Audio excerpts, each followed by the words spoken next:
On this episode of the Procedurally Generated Show, Tony wades into a stream, Ethan finishes all the Death Stranding, and Shannon masters his midichlorians.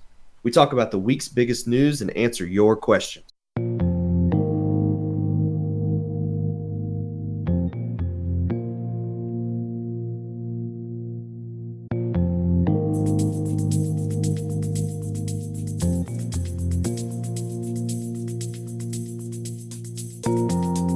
Howdy, everybody. Welcome to the Procedurally Generated Show. I'm your host, Tony, and joining me this week, I've got Ethan. Hi, Tony. That sounded like a very forceful howdy. Was I a little aggressive there? No, I was just really, listening, concentrating. I'm like, is he going to cut out again? But I'm happy you're not cutting out right now. That's good. I don't want to be cutting out. I want to have a smooth show with no interruptions. That's what I'm going for. That's all we asked for. Hopefully it works. I may have to switch to Skype. Microsoft apparently has the best internet in the world. We'll get to that later. Also joining us this week, Ethan, we got Shannon. I feel thoroughly howdied. The most howdied. I don't know what to think of that. I feel like just howdied out over here. Is that I don't know if that's a good thing or a bad thing. There can be too much howdy. So I don't think so. I don't think you can have enough howdy.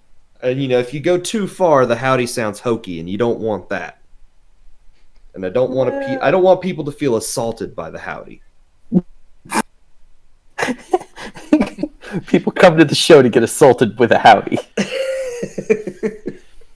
I'm going to kill you with kindness, people. If you don't hear the "I'm Tony, howdy, howdy, howdy" at the start of the show, it's not the show. Speaking of that, that's funny you bring that up. My daughter tried to do an impression of me the other day, and she went, "Howdy, howdy, howdy, I'm Tony." I said, "I don't say it 3 times. It's twice. That's it." Oh, I just, now, in my head, with these listening to Tony, I'm seeing the rubber shark with the cowboy hat on from Toy Story talking.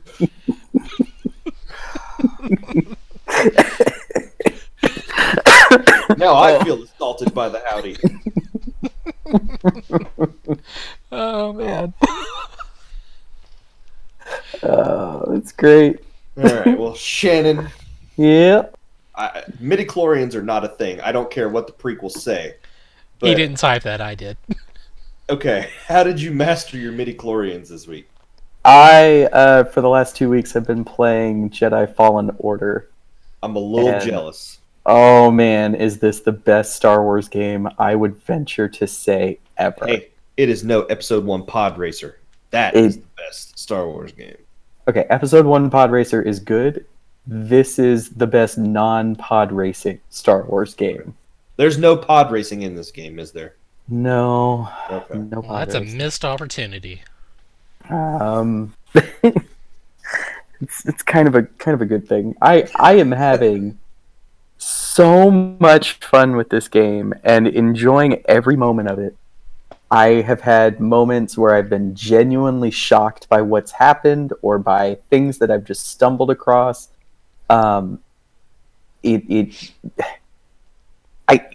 I'm going to start from the beginning with the story. So this when does game this actually take place in the Star Wars timeline? This takes place between episodes 3 and 4. Okay. So Order 66 has been executed. You play as Cal Kestis, one of the Jedi Padawans that escaped.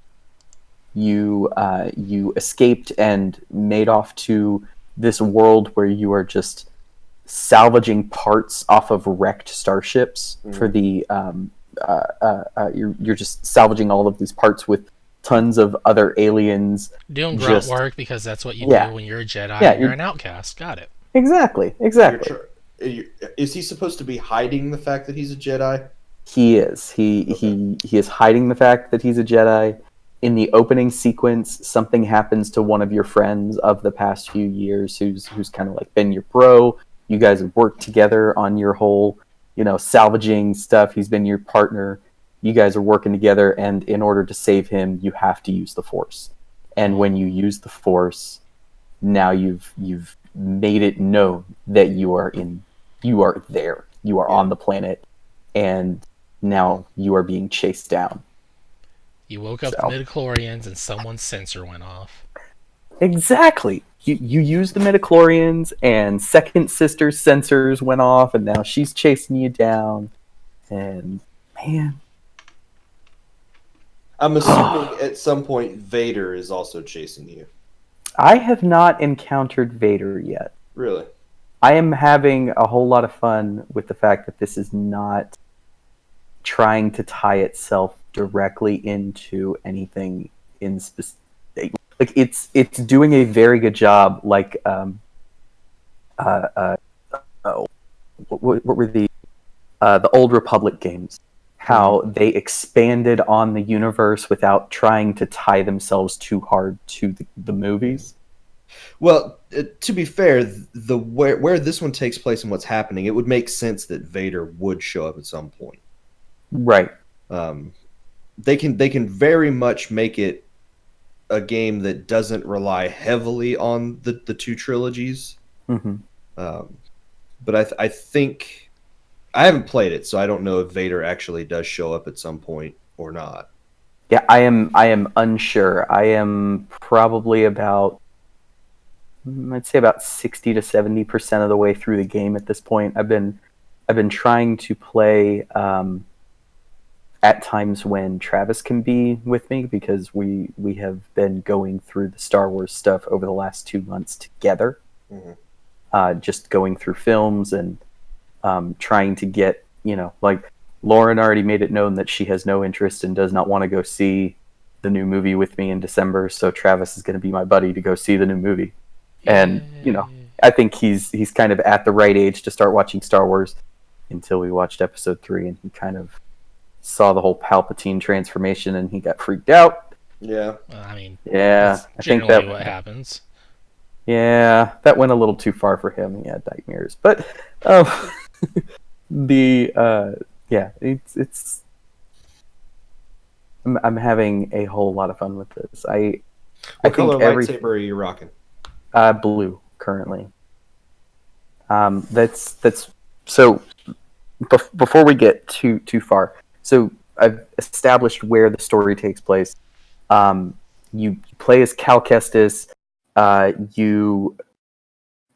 you have been tracked down on this salvage planet, you are rescued by an ex-Jedi who has removed herself from the Force after seeing what happened to all the Jedi.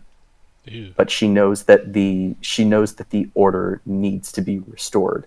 Mm-hmm. So she rescues you, takes you to a planet that's off the grid, and sets you off to find what her old master was doing, which was basically building this list of Force-sensitive younglings throughout the galaxy. So it is your job to now rescue them and reestablish the Order. Yeah, because we know Vader has no problem killing younglings. Yeah, clearly.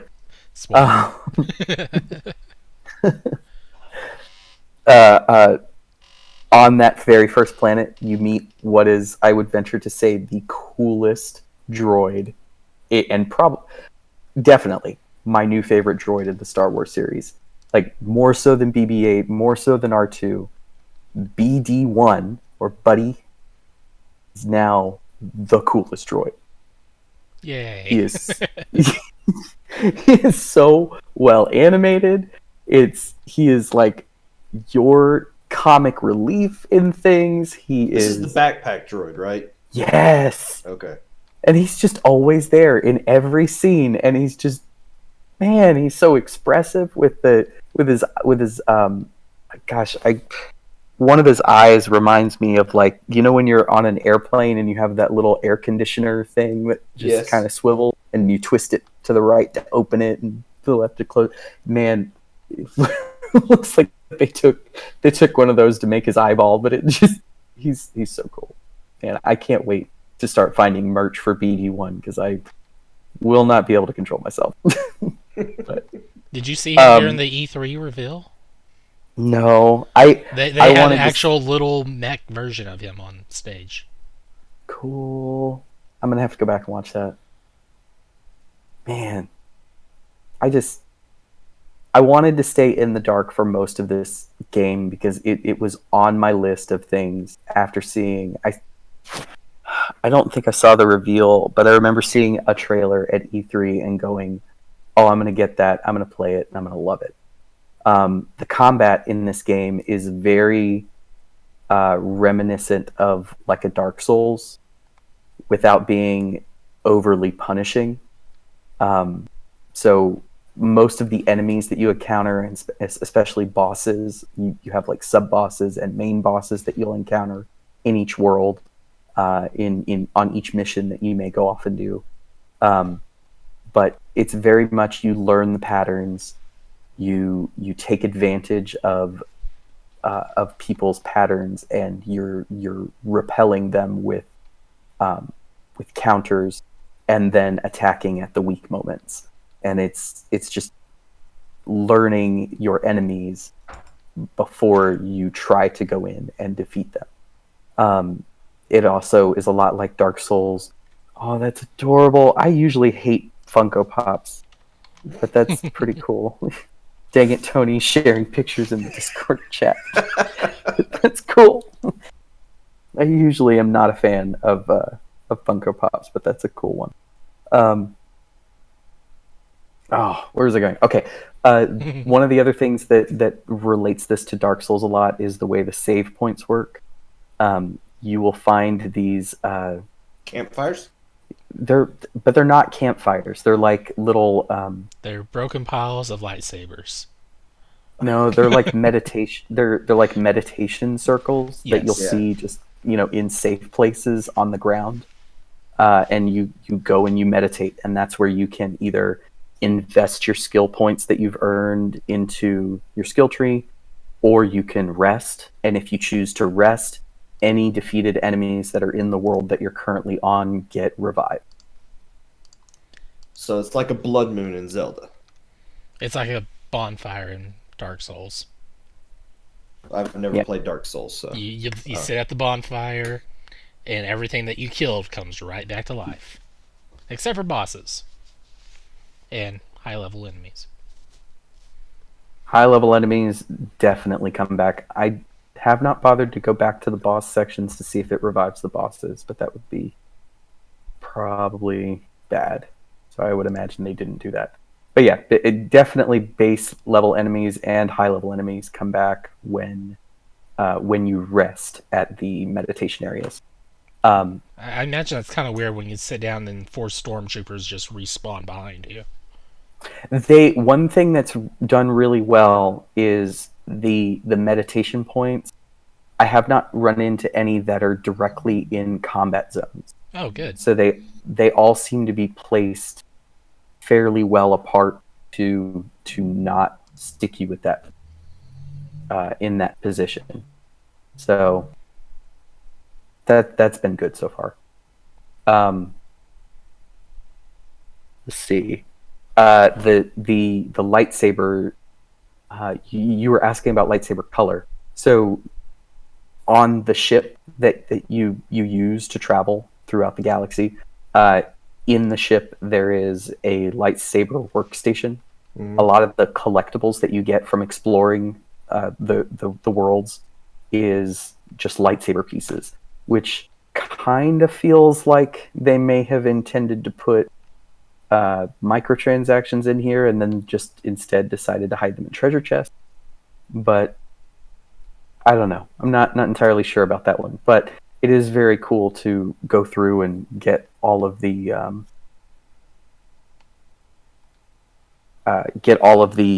treasure chests out of an area and find out that, hey, I can make my lightsaber, with an orange blade now, and I can change out the hilt and the pommel and do all these cool things with it. all right, this is definitely one of those games that's been on my radar. I haven't had a chance, but I am very much looking forward to playing this game. Oh, say about this that it has done really well, that has kind of encouraged exploration and returning to areas that you thought you had already completed, is the map system.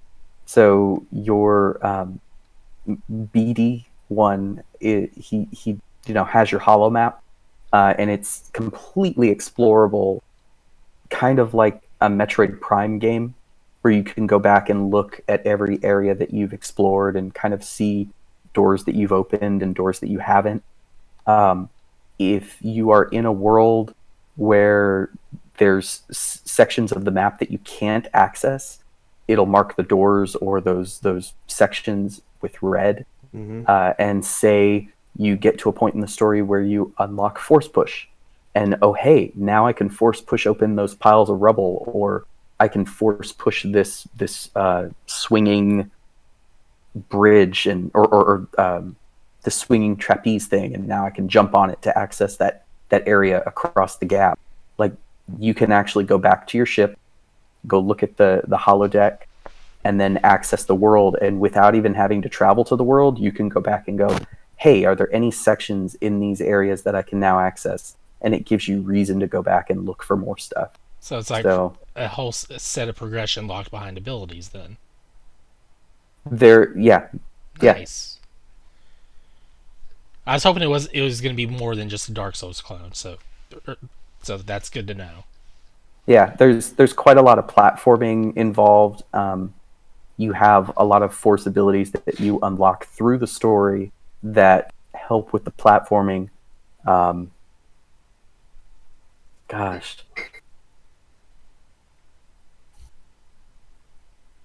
I think probably the only thing I've been is that there are some things with the lightsaber that feel like you should be slicing off limbs.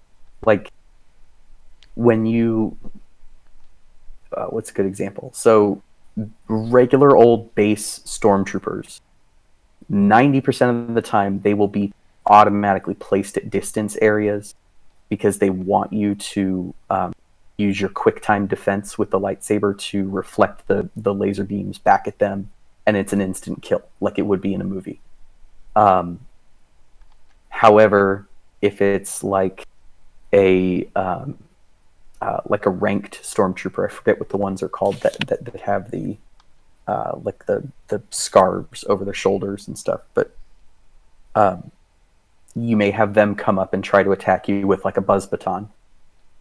You don't slice through them like you would if you were attacking organic animals in the wild. Like organic animals in the wild, you slice them with the lightsaber and they fall in half. Higher level enemies that come and actually aggressively attack you, you don't chop them up, which seems kind of odd. It is weird. Yeah. I'm wondering if that's related to like the game rating or something. It could be. It most definitely could be, because actually, come to think of it, I don't think any human-shaped thing gets cut up. It's mostly like weird swamp creatures and organic material that you come across, or like you'll slice through pipes and lines, and there's some pieces of the environment that you'll cut through with your lightsaber that might be like an obstacle in your path or something. So yeah, that's actually a good point that I didn't think of. It may have required an M rating if they were chopping human-shaped people, or chopping humanoid beings into pieces. Yeah, that's entirely possible. But it was the one thing I was really kind of curious about, because Star Wars games in the past have never really gotten lightsaber play perfect. What was that Star Wars RTS? I forget what it was, but it was always weird having like your Jedis running around, and like you send a group of them to just go and destroy a building, and it's just them bashing at a building with lightsabers. It's like the weirdest thing. And those things are like concentrated like energy or whatever, so they should just burn right through whatever they touch. Yeah, in theory. That's part of the problem with Jedi, is that if you're actually playing a Jedi the way that they should be, none of the enemies in the game should ever be able to touch you. Yeah. Heck, if you're playing a Jedi the right way, you would probably have more than one lightsaber. You just like force control them as a whirlwind in front of you and taking out everything. Yeah. Well, I mean that's just what I would do. You know, the cool kid. Then again, I guess the more lightsabers you have, the higher chance of death that you're given in the Star Wars canon. Mm-hmm. So I think that's definitely one of the points that makes this feel really, really well done is at the very beginning of the game, you are basically it's made clear that you were never a Jedi Master.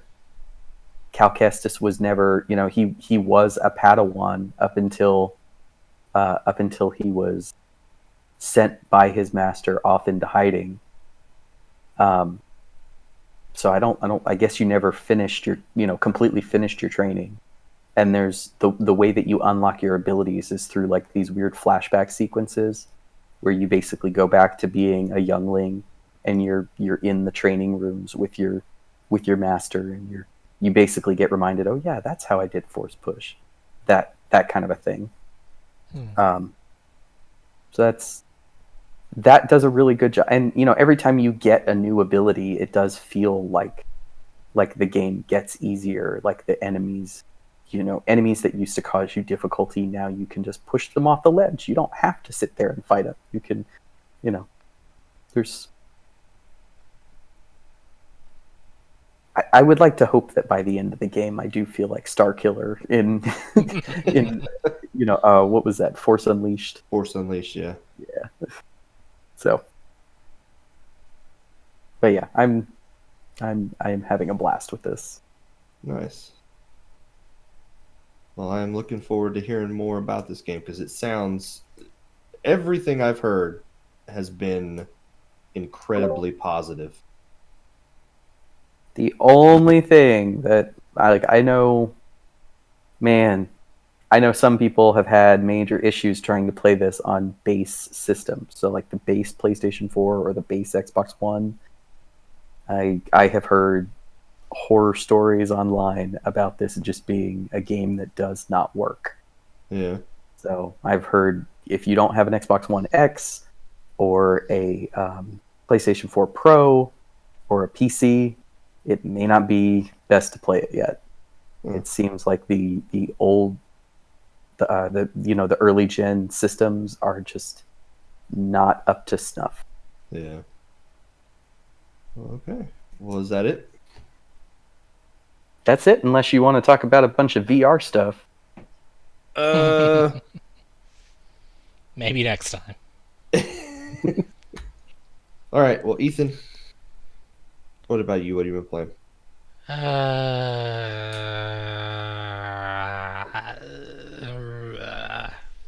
Death Stranding.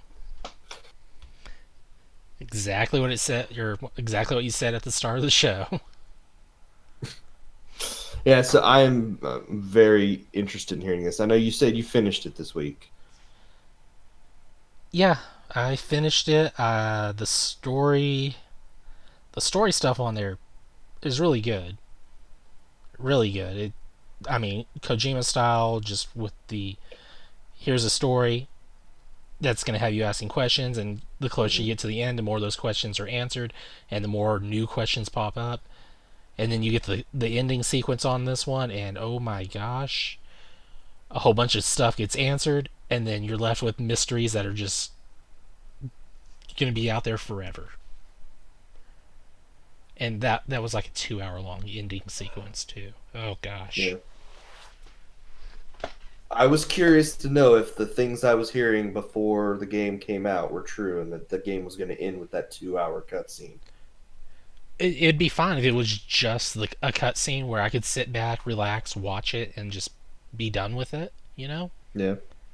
But there's little interactions that you have to do here and there, and one of them, and this is, I'm gonna say it's spoiler, but it's really not, from the way I'm gonna word it here. So, If you're worried about that, skip like 30 seconds ahead in the future or something. I should be done talking about it by then. Hopefully, starting now.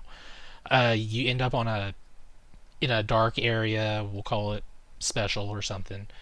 And someone's talking to you. Credits are rolling, and then you have full control to walk around this area. And you have to walk off a set distance, and it's going to teleport you right back to where you started, and then give you more credits. And it does this like 5 times. What? And it's just super, super annoying.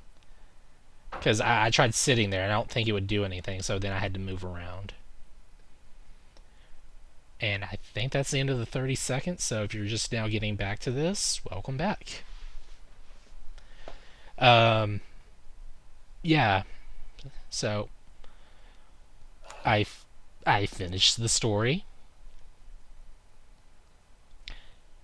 And I had like 5 trophies left to get from getting the platinum trophy. Okay. So I did that. You platinumed Death. Yeah, I platinum Death Stranding. Now you're ready to go back and play it again, right? I never want to touch this game again. I've been on vacation all this week. Yeah. Playing this. I expected to be done Tuesday. I think, was it Tuesday I said I finished the game? Something like that. Oh, gosh.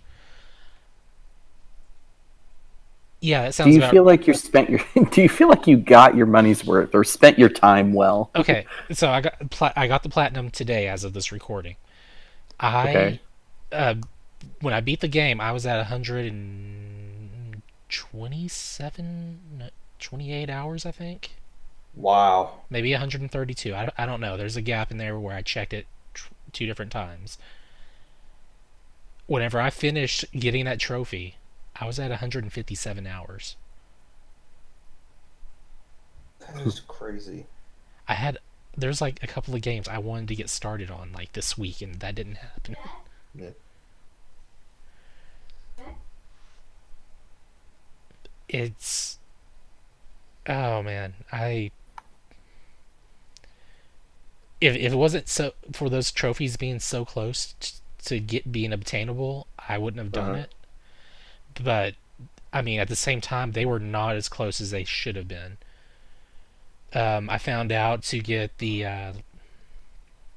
there's a trophy for getting Legend of Legend 20 times in each category.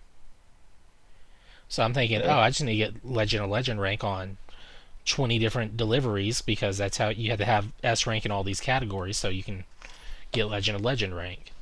I didn't know I had to be on hard mode to get Legend of Legend. Oh, wow. So that set me back like a couple hours there. Ouch. So I switched to hard mode. There wasn't that much difference, especially because I'm on end game. I am fully decked out with the best stuff ever. Mm. So nothing really matters to me on there.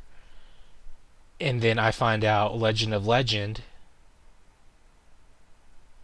doesn't count if you already have Legend of Legend on that mission you've already done, that delivery or whatever we'll call it. So you have to get it on missions you haven't gotten it on before. Yes. And it is a struggle finding the ones that you need, especially for time deliveries.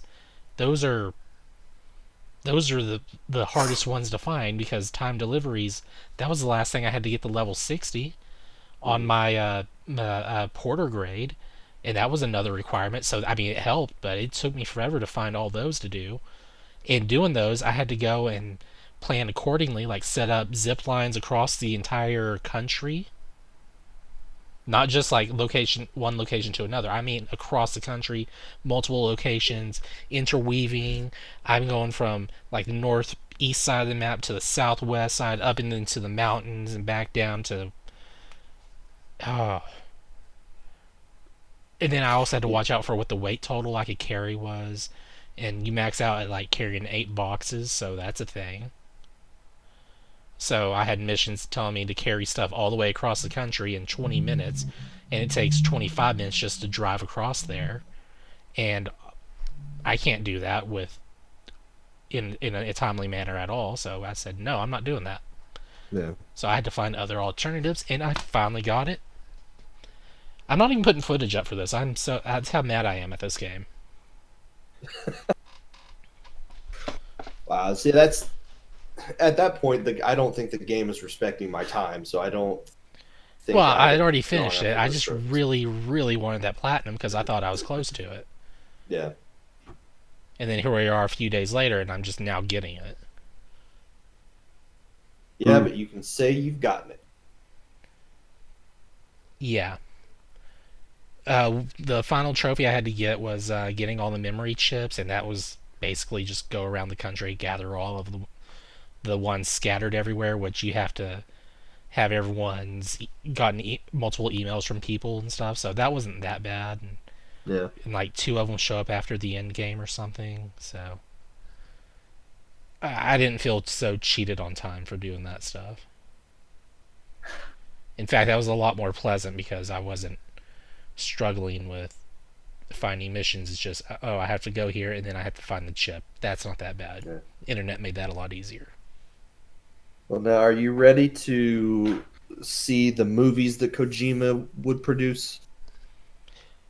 Yeah, I'll watch the movie. I don't have to waste my time getting S ranks on that or a platinum trophy. I worry about Kojima getting into the movie business and all of his movies being like 10. It'll be like Lord of the Rings, you know. You have, or Harry Potter, where it's 1, 2, 3, 4, 5, 6, 7, 8. Like maybe his first movie will probably be like 3 hours long. Then he'll finesse his progress down from there and make it just shorter movies but more sequels. Yeah, except the Lord of the Rings movies got longer as they went. Well, yeah, Lord of the Rings kicking away with that. It's true. It's true. I wonder if I'd be really curious to see if Kojima could keep a movie to like. I don't know. I think it's his mom that's. I forget which one of his parents is still around or if they're still around. But they would. I'm sure he would make it like a big thing and view it with like his mom or whoever. Yeah. Because his family is just movie buffs, really. And he would have to go watch movies. If he would go watch a movie by himself and get home, his parents are like, all right, now go write a report and tell us about it. So, I mean, yeah. So yeah, Death Stranding, done. As long as there's no DLC ever announced for it, I'm not returning to that. Till Death Stranding 2. He says if he does a sequel, he's working from the ground up again. So I'm guessing everything in this one is just getting scrapped. Yeah. It'll be about 8 years before the next one comes out. That's fine with me. Man will be like 80 years old. He probably would be. I have no idea how old he actually is. I think he's in. I swear he was like probably 20 years old when he started on Metal Gear. Let's see. I mean, I could look it up, but Through the power of the internet, Kojima is 56 years old. so he's got 24 years to write that movie. There you go. He could do it. I think he could write a movie in 24 years. He's probably already got it written.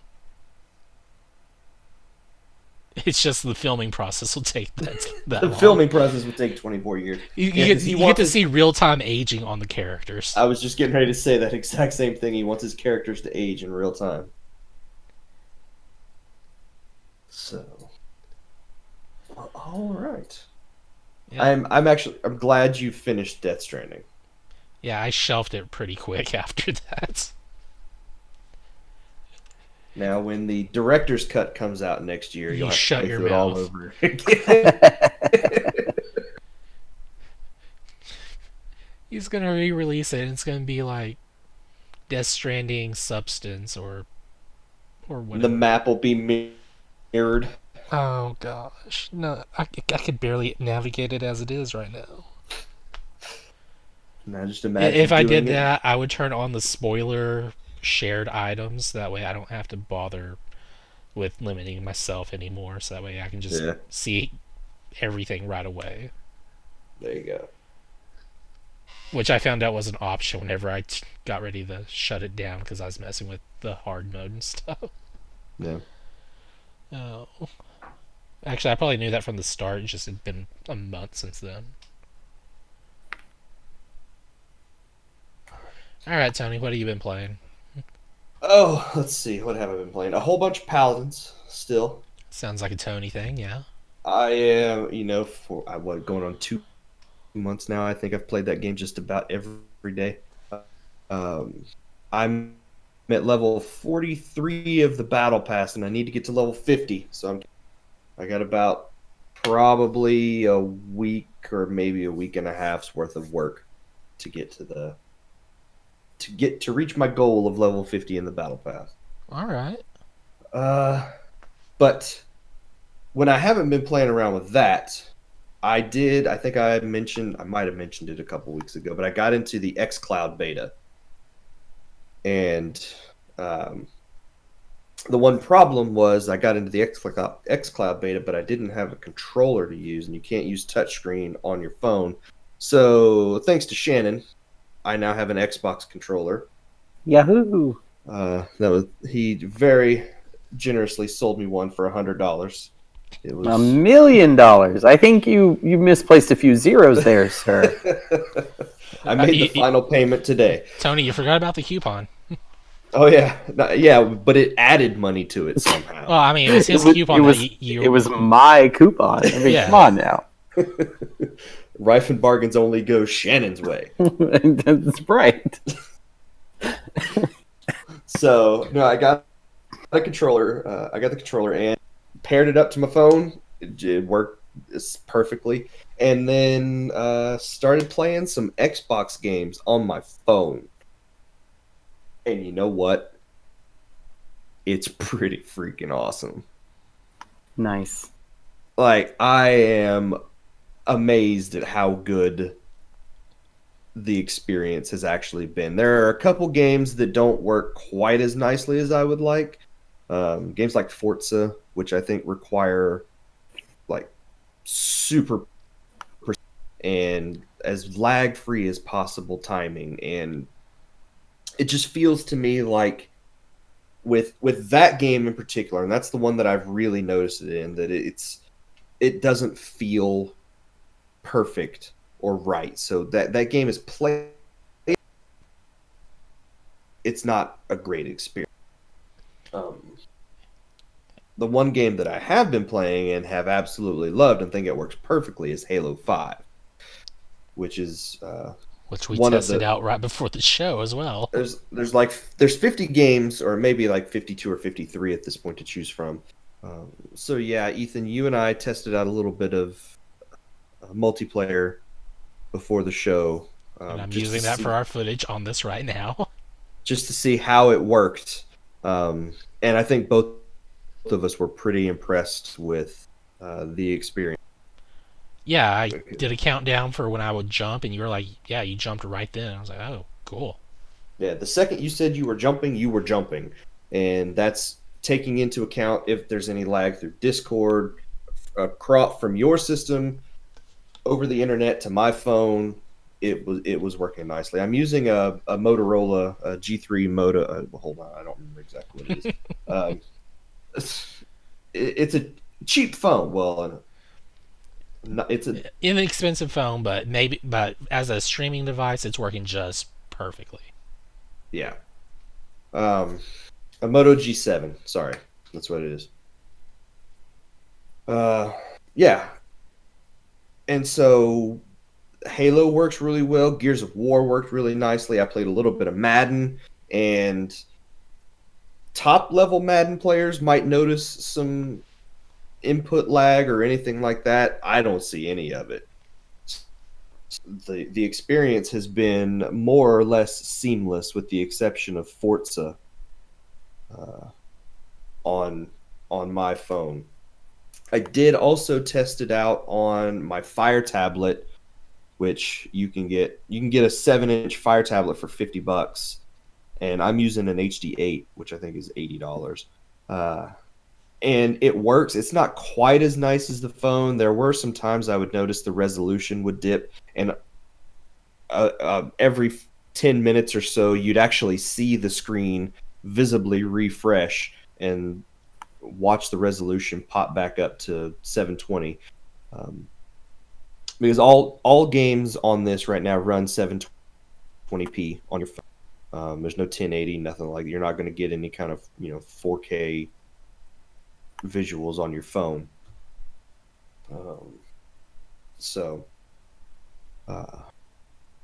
So far the experience has been very nice, and you're getting your achievements. It syncs up to your account.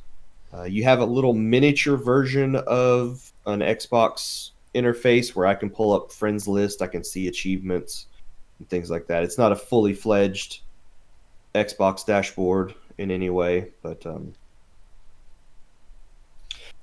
overall the experience has been super positive. If in beta, this thing I think is running better than Stadia is running, and they have officially released that to the public. So right now this beta is technically invite only, but anybody can sign up for it, and then once they've accepted you, you'll get an email allowing you to actually log in and link your account to xCloud. So do you guys have any questions about the experience? Because I know neither of you have had a chance to try this out, I don't think. Is this the kind of thing that you think would sell you an Xbox, or is this the kind of thing that, like, what is your desire out of this? Because I wonder what's the business model after this is out of beta, because they kind of open up the platform to customers like you that don't have the system. Yeah. Well, what's the selling point? What do you feel like the marketable platform is beyond this? I think this could be a way to get some people into buying an Xbox. I don't know that I'm at the point where I want to make that. I've owned an Xbox in the past. I haven't this generation. I was very on Black Friday to pick up one of the all digital editions, but didn't. With the experience that I've had on my phone, I am more than happy to stream everything Xbox. If they're going to tie this in with Game Pass, and if I can get a Game Pass subscription and I can play it whenever I want, wherever I want, all I have to do is have a controller, I would subscribe in a heartbeat. Cool. Because Cool. it pulls everything that I haven't touched an Xbox in 3 or 4 years, and it immediately just pulled up my friends list. It had everything that I had ever done already attached to it. Man. So you sound exactly like I did when I bought an Xbox One, having not had because I went from my 360 red ringing to getting a killer deal on an Xbox One, 2 Christmases ago, and man, I know that feeling, because I put my gamer tag in, signed into my account, and all of my content was there. Any games that were backwards compatible, I was instantly able to install, and all of my save data, even though I didn't have Xbox Live for years, all of my save data for games that I owned was still there.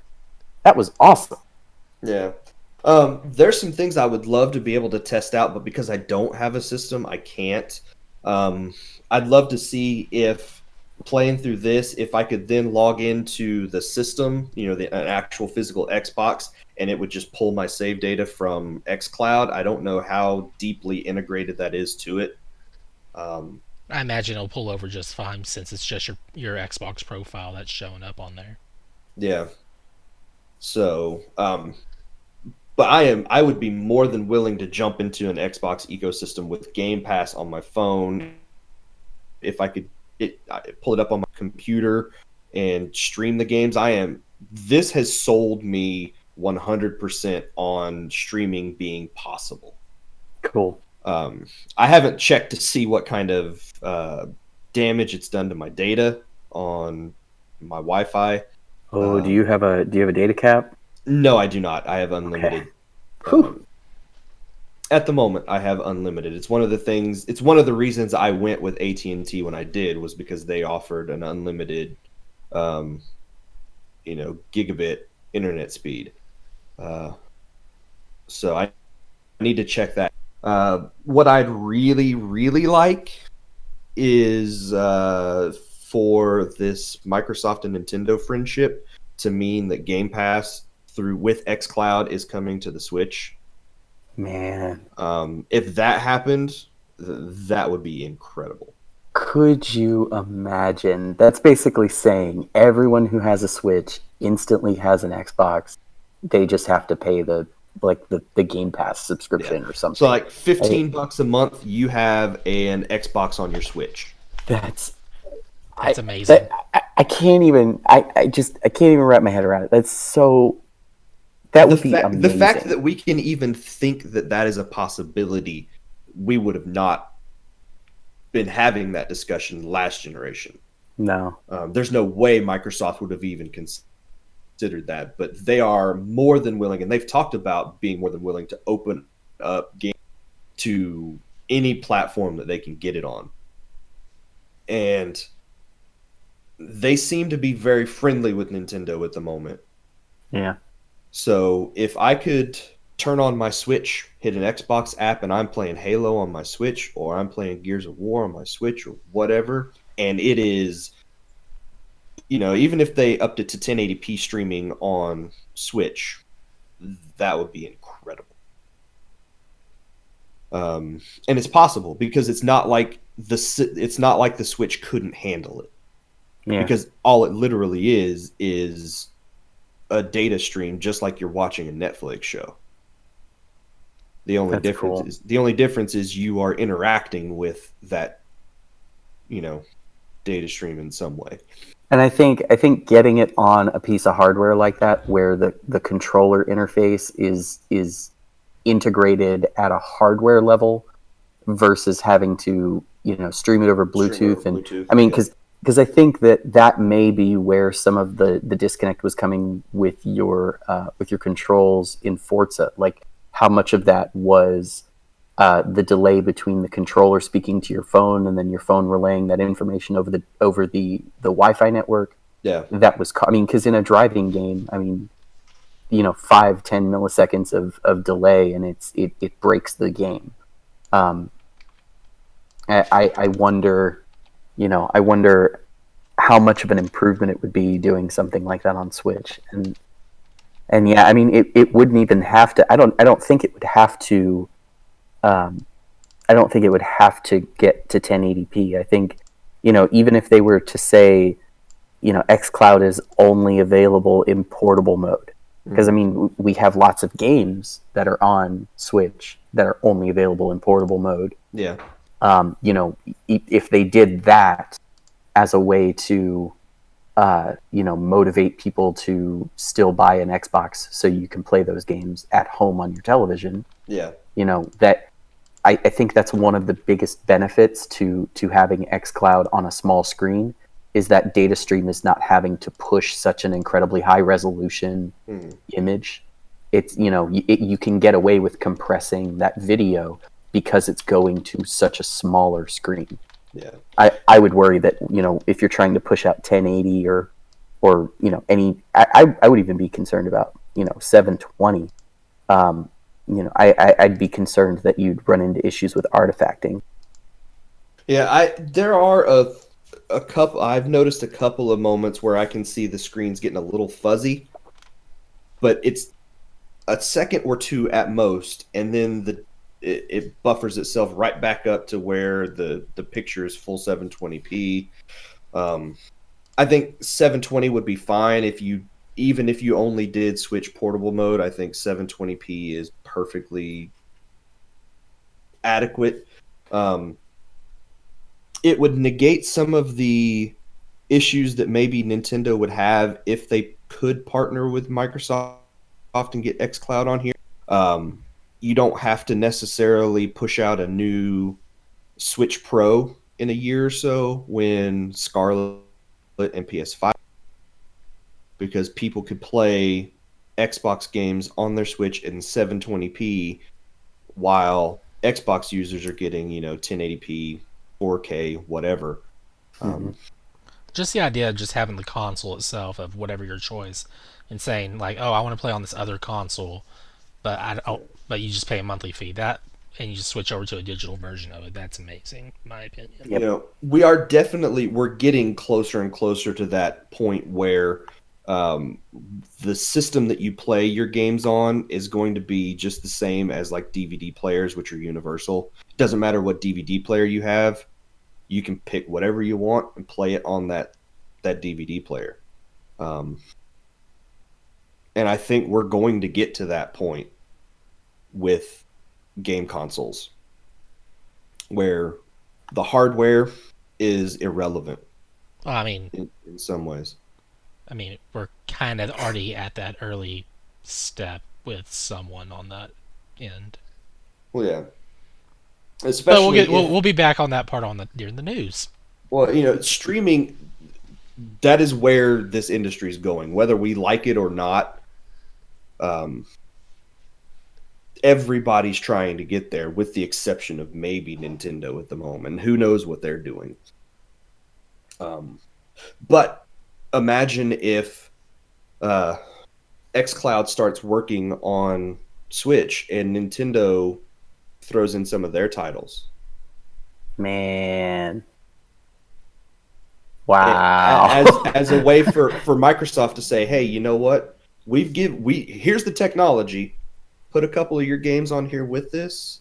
We'll toss some money your way for everybody that subscribes to Game Pass, and you got Halo sitting right next to the next Mario. That man. And you can play that on your Xbox as long as you're streaming it. Oh, that'd be so cool. You won't be able to buy Nintendo games on the Xbox. But you could do it through Game Pass. If you're a Game Pass subscriber, here you go. Have a little bonus.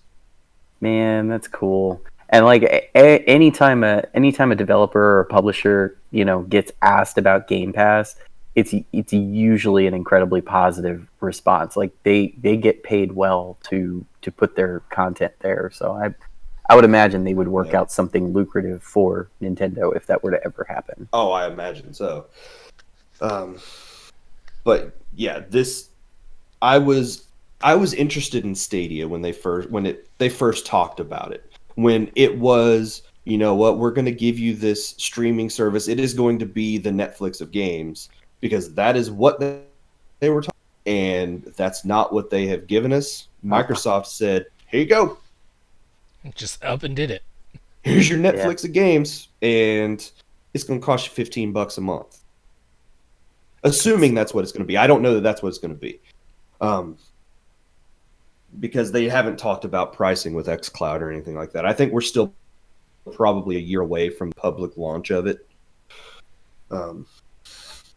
But one of the things that you have to do is every time you exit a game, it pops up a little rating, and there's 3 different things. It's stream quality, input quality, and then overall gameplay, and you have to rate those things, and they're taking all of that feedback. And then they have a completely separate section where you can go in and you can type out feedback and tell them, specific things about what's happening in the games. So during this beta test, I think they are gathering lots and lots and lots of data to improve what is already a very high quality streaming service. Cool. Good guy, Microsoft. So I'll be very curious to see what Sony does with the PS5, because I know Sony and Microsoft were working together on some streaming technology. But I don't know what they're planning on doing with that. But yeah, I it makes me very, very excited to think about the possibility of Microsoft and Nintendo doing something with this, whatever it is. because I think it's going to happen. I was firmly in the camp that I thought some announcement was going to happen at E3 this year. It just seemed like they were far too friendly with each other in the weeks leading up to E3. That's what they get for liking each other's post on Facebook and Twitter. Well, and we have previously Xbox exclusive games on Switch, so Well, a few, but yeah. So yeah, very, very happy with xCloud. So I will definitely be playing through some of that. I know Ethan and we've talked about playing through Halo co-op now. I have, the one thing I don't have for it is a little clip to connect the phone to the controller, but I have one coming in the mail. It's supposed to be here tomorrow. Because normally I just have my phone sitting on the table propped up. But this will let me maybe hold the screen a little closer to my face, because some of the text on a small phone screen is a little hard to read.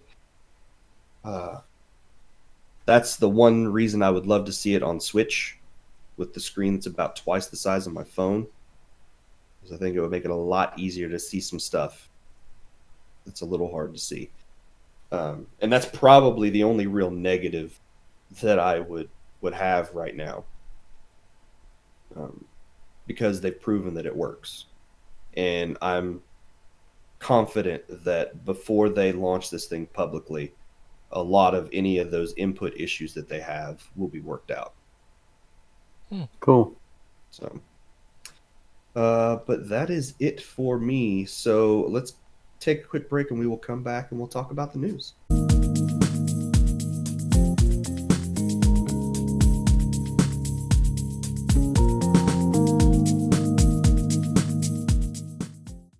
Speaking of Stadia, guys, a little bit of bad news concerning Stadia and its pricing this week. Darksiders Genesis is the first new game that has launched on Stadia. Yes. It's available, I think, for PC and Stadia at the moment. It's PC, coming to other... so Steam. I think it's on Good Old Games and a couple other platforms on that as well. Yeah. And it's coming to consoles early next year.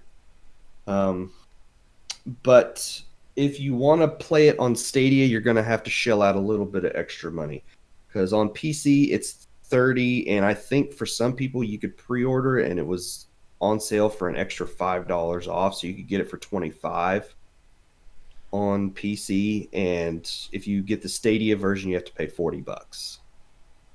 Jeez. People were asking, I forgot the dev already, but they're asking the dev about the pricing on there since Google wasn't going to say anything. And they're like, we don't comment about our pricing. So it's like, well, no one can give us an answer. Great. Yeah. You might want to tell people why they have to pay more on this streaming service than they do on consoles, because they're going to want to know. And if that's the case, if you're going to have to regularly pay more on Stadia, you pay more for nothing. So, Switch has the same problem, but at least in that case, you're generally getting a physical cartridge. Right. And while it's not really cool that you have to pay more for the cartridge version compared to a disc version, at least there's some justification there. With this, I don't see it. I don't know. Maybe it's something to do with it being a new platform is why it's costing that. They can't afford the launch discount or whatever it's going to be called, because it probably is a $40 game on those, but this is just the discount for launch week, I guess.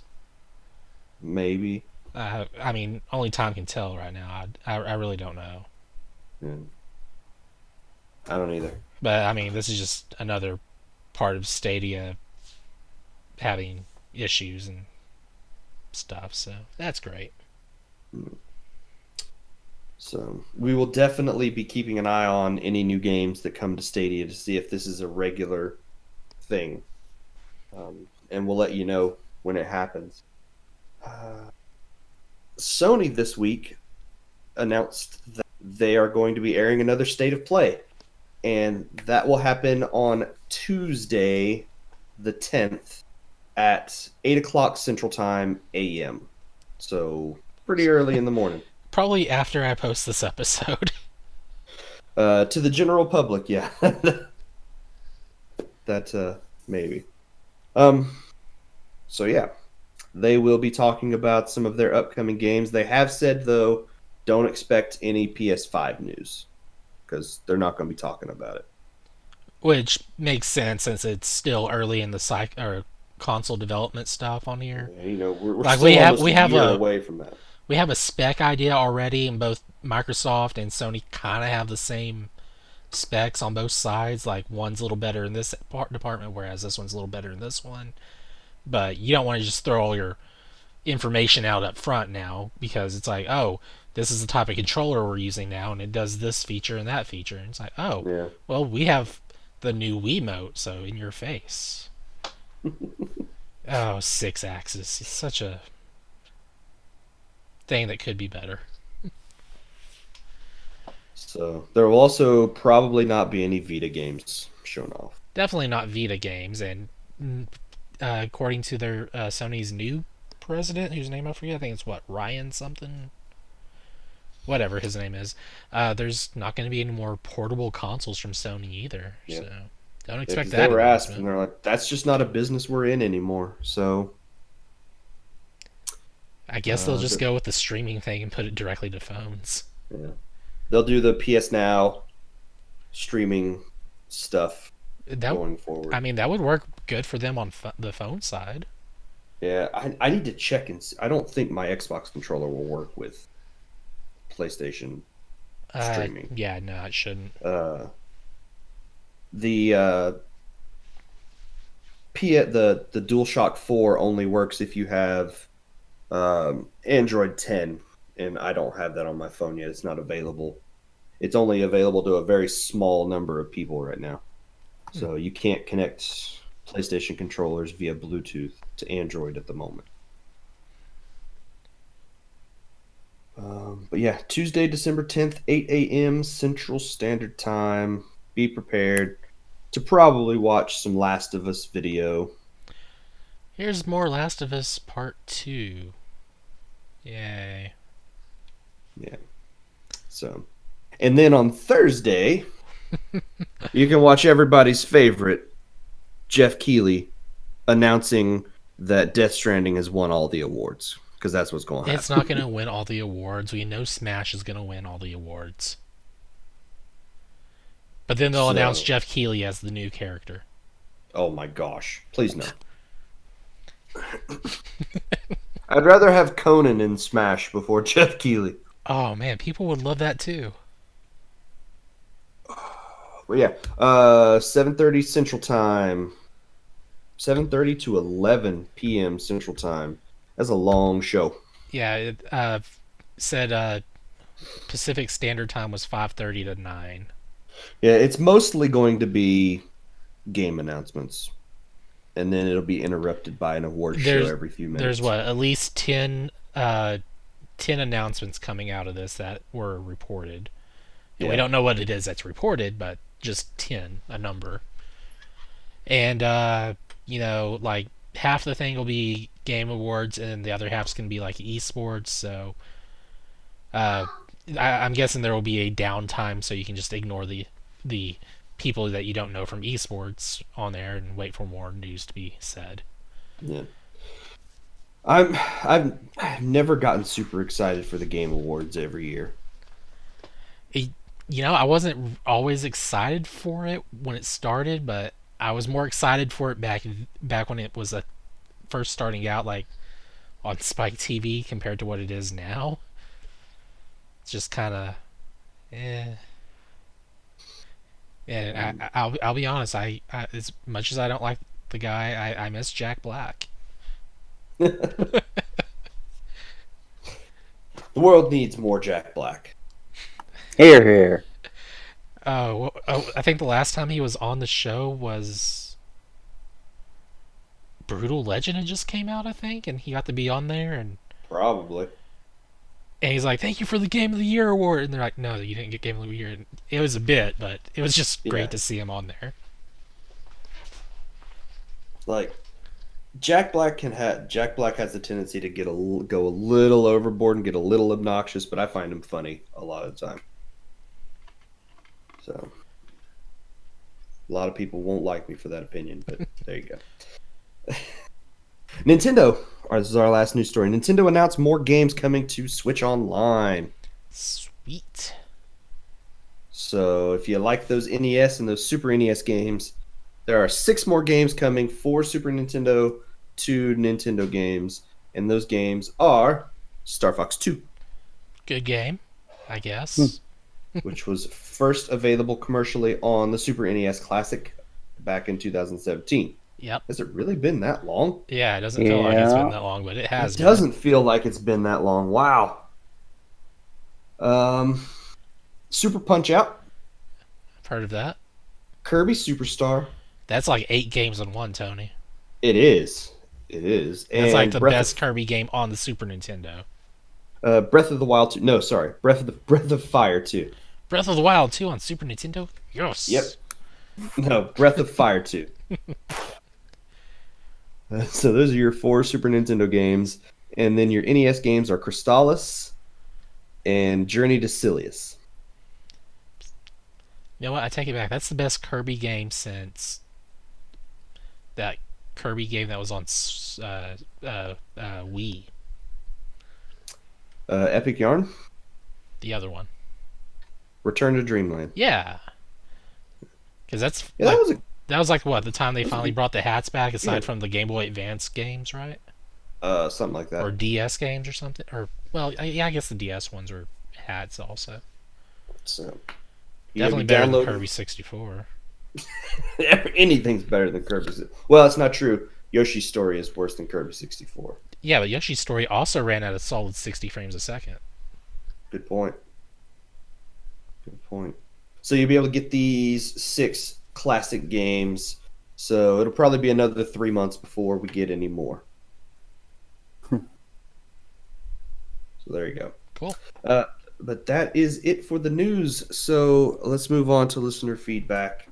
And this week, our question of the week for you listeners or viewers was, what is on your gaming Christmas list? And Nathan via Facebook sent us a reply and said, Terminator Resistance and Halo Master Chief Collection. Sorry, I thought that was the actual question he posted. I just copy and paste. I didn't actually read it. Nope, that was his. I was so confused for a second looking at that. He just wants to know what we think about Terminator Resistance and Halo Master Chief Collection. Hadn't heard Terminator Resistance. That's a movie, I think. I have not seen it. Halo Master Chief Collection is a reminder of how slow the original Halo games are.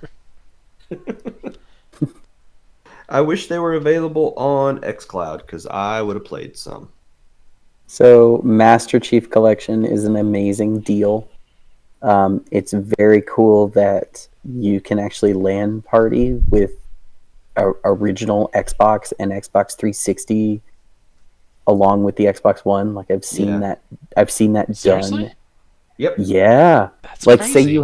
say you have Halo 1, you can LAN party with somebody having Halo 1 on or having original Halo on an original Xbox in one room.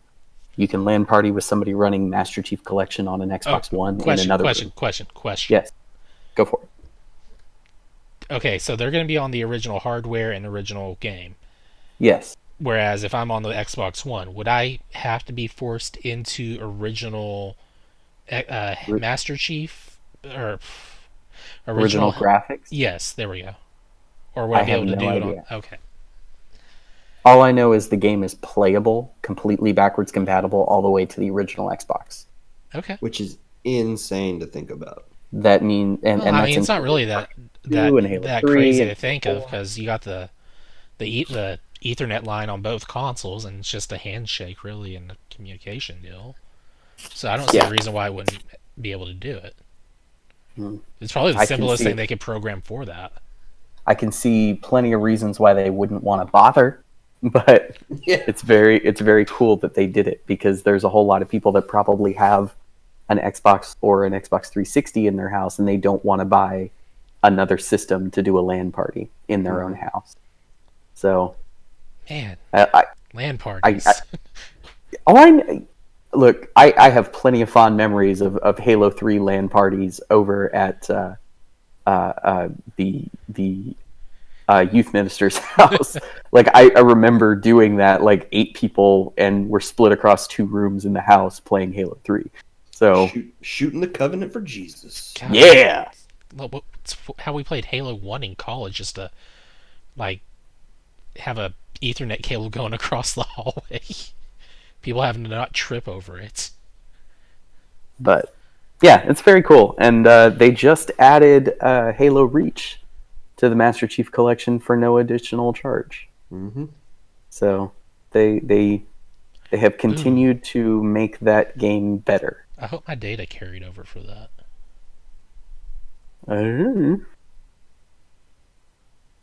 So, well, what about you guys? Do you have anything on your gaming Christmas list? I'm sure I do. So the thing that I asked for, I also told Lauren not to spend the money on, because though I want it, it's more money than she should ever really spend on. Yeah. So I want the At Games Legends Ultimate Arcade. Like, have you seen this? Have you heard about this? I have not seen this, no. Okay. At Games, they make a lot of those weird Atari flashback and Namco flashback stuff. Like they made a legitimate competitor for Arcade 1-Up, but it is a full-size cabinet. Ooh. It comes with 350 licensed games. Wow. Split across arcade stuff. Yeah. It also has Jumpman 1, Jumpman 2, Jumpman 73, Jumpman 19. It also has a lot of Sega Genesis stuff. They signed a huge contract with Disney, so they have like the Wreck-It Ralph, Fix-It Felix Jr. is in there. Man, I would love an arcade cabinet of Fix-It. They also went and partnered with the guys who were making better hardware for the arcade 1-Up machines. So like there were people making, like I got the Asteroids arcade 1-Up machine because I wanted Tempest, and the spinner that comes in that is complete garbage. I've talked on this podcast about buying an aftermarket spinner that works like the arcade spinner. Yeah. The guy who made that aftermarket spinner, they licensed his spinners to go into the At Games machine. They did the same thing with the trackball that's in it. It also has HDMI inputs on it.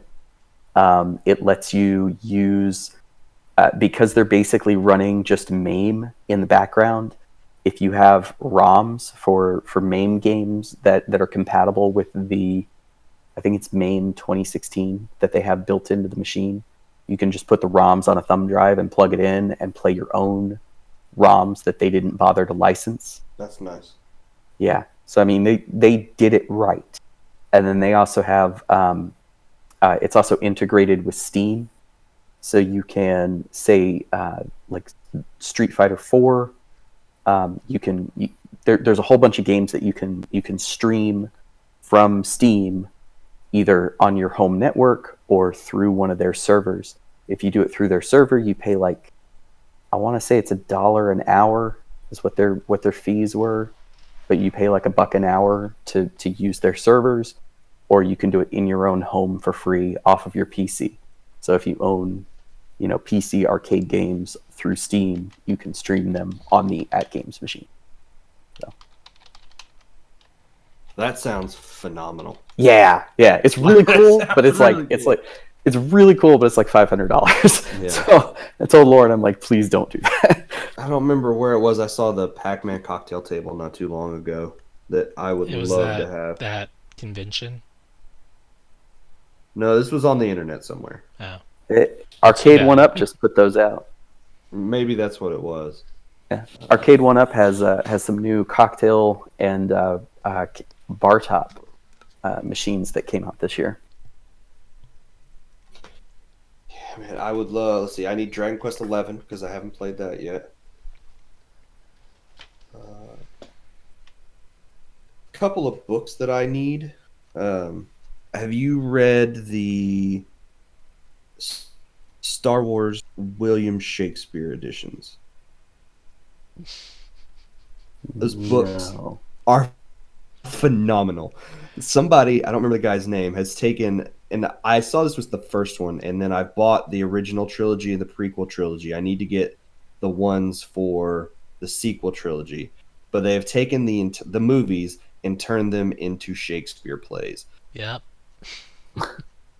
and it is incredible because they gave R2-D2 a voice, and he is like the most sarcastic character on the planet.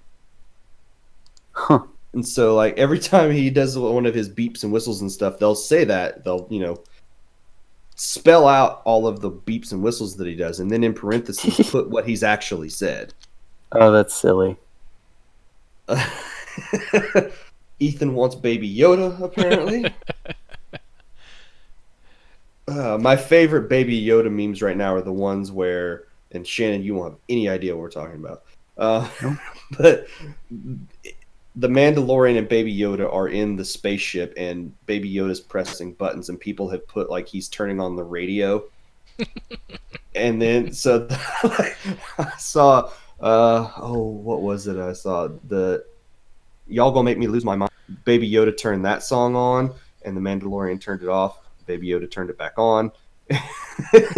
I'll have to find it and send it to you because it was hilarious. Sounds great. But what about you, Ethan? What do you got on your... Oh gosh, Outer Worlds is on my list. Hey, that's on Game Pass. It is, and it is. I might have a free 30-day trial. I have Game Pass for like a year, man. Well, then play it on Game Pass. But